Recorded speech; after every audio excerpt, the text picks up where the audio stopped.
Cease fire की खबरों के बीच बीती रात यानी गुरुवार 9 अक्टूबर की रात इजराइल ने गजा पर बड़ा हवाई हमला किया। गौरतलब है ये हमला अमेरिकी राष्ट्रपति डोनाल्ड ट्रंप की उस घोषणा के कुछ ही घंटों बाद हुआ जिसमें कहा गया था कि इजराइल और हमास सीज फायर के पहले चरण पर सहमत हो गए हैं। अंतर्राष्ट्रीय मीडिया में इस हमले को लेकर खबर है कि इजराइल के इस कदम से ट्रंप के पीस प्लान की धज्जियां उड़ गईं। खबर तो ये भी है कि जब इजराइल की कैबिनेट अमेरिकी राष्ट्रपति डोनाल्ड ट्रंप की गजा शांति योजना पर मतदान के लिए बैठक कर रही थी, जिस योजना का उद्देश्य गजा युद्ध को स्थायी रूप से समाप्त करना है, उसी दौरान ये हमला हुआ। अमेरिकी मीडिया के मुताबिक हमास के नियंत्रण वाली सुरक्षा एजेंसी की ओर से बताया गया है कि ये हमला गजा के सबरा इलाके में हुआ। इस हमले के बाद एक बहुमंजिला इमारत ढह गई, जिसके मलबे में करीब 40 लोगों के दबने की आशंका है। इजरायली सेना आईडीएफ की ओर से भी इस हमले की पुष्टि की गई है।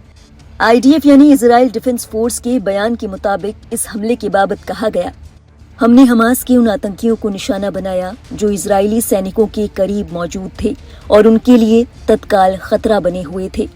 वहीं मीडिया खबरों की माने तो गजा की नागरिक सुरक्षा एजेंसी ने बताया है कि हमले के बाद अब तक 4 शव बरामद किए जा चुके हैं, जबकि दर्जनों लोगों के अब भी मलबे में फंसे रहने की आशंका है।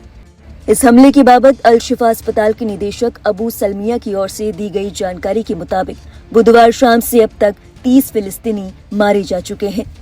बता दें, एएफपी के हवाले से बताया गया कि लगभग 200 अमेरिकी सैनिकों की टीम गजा में युद्ध विराम की निगरानी के लिए तैनात की जाएगी।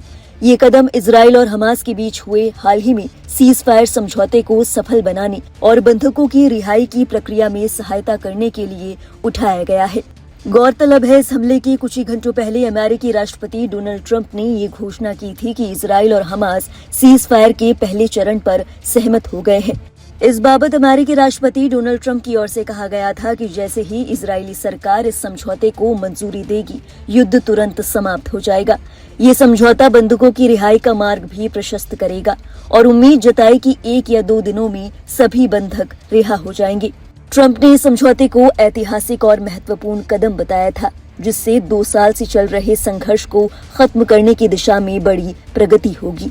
ट्रंप ने कहा था, ये समझौता 20 सूत्रीय पीस प्लान का पहला चरण है, जिसके तहत हमास सभी बंधकों को रिहा करेगा और इजराइल अपनी सेना को सहमत सीमा तक पीछे हटाएगा।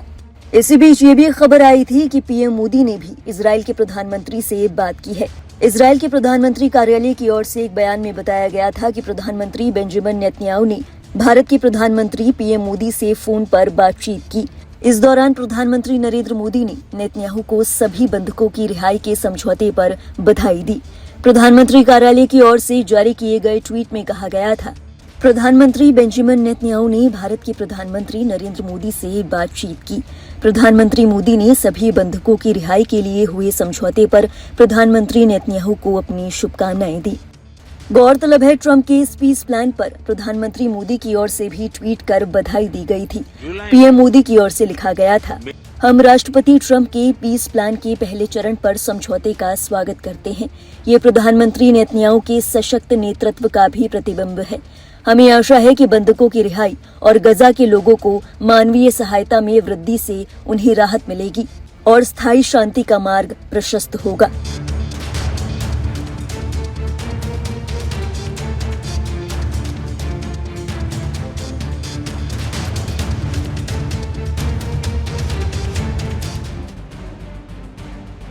नौ अक्टूबर को दुनिया भर की नजरें उस घोषणा पर टिकी थी जिसमें ट्रंप और नेतन्याहू ने गाजा संघर्ष को खत्म करने के पहले चरण की पुष्टि की। इस 3 चरणीय डील के तहत इजराइल गाजा के 70% हिस्से से फौज वापस करेगा, युद्ध विराम लागू होगा और दोनों पक्ष बंधकों की अदला बदली करेंगे। लेकिन ऐलान के कुछ ही घंटों बाद गाजा सिटी में इजरायली हवाई हमले दर्ज किए गए हैं।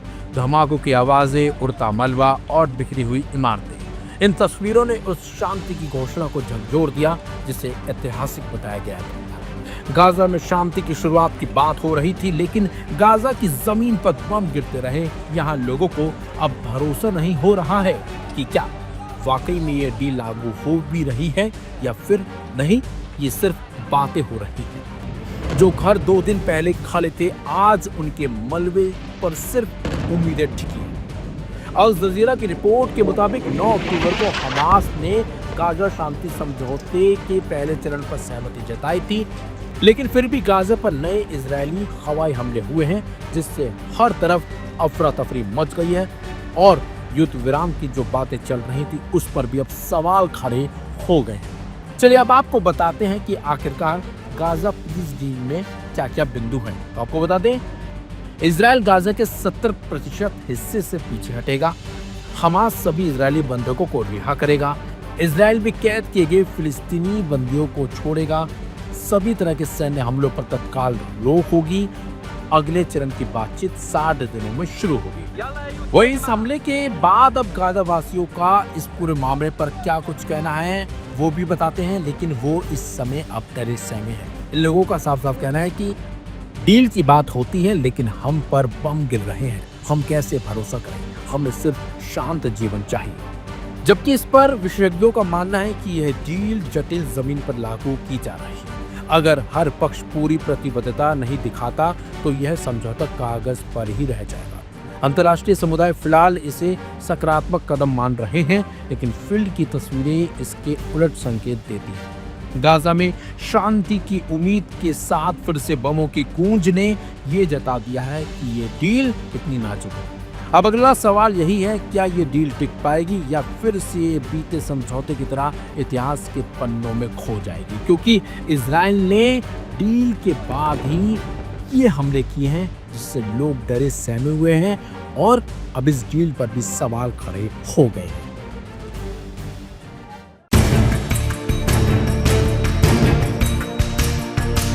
इजराइल हमास के बीच भयंकर जंग चली। इस जंग के चलते हजारों लोग मारे गए, लाखों लोग बेघर हो गए और गाजा खंडर में तब्दील हो गया। 2 साल चली जंग के बाद अब वो दिन आखिरकार आ ही गया, जिसका इंतजार न सिर्फ गाजा वासियों को था बल्कि उन बंधकों के परिवार वालों को भी था जिनके अपने हमास की कैद में हैं।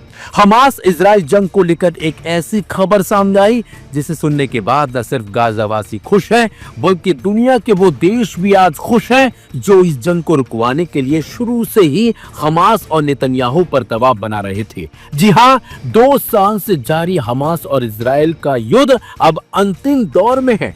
अमेरिकी राष्ट्रपति डोनाल्ड ट्रंप ने ऐलान कर दिया है कि दोनों ही पक्षों ने शांति समझौते के पहले चरण पर हस्ताक्षर कर दिए हैं। इसके तहत जल्दी इजरायली बंधकों को छोड़ा जाएगा, वह इजराइल की सेना भी कुछ पीछे हटेगी। ट्रंप ने इसे गाजा में युद्ध समाप्त करने की दिशा में एक ऐतिहासिक और अभूतपूर्व घटना बताया है। ट्रंप के इस ऐलान के साथ गाजा में जश्न का माहौल है। लोग अपने घरों से निकलकर सड़कों पर अपनी खुशी का इजहार कर रहे हैं।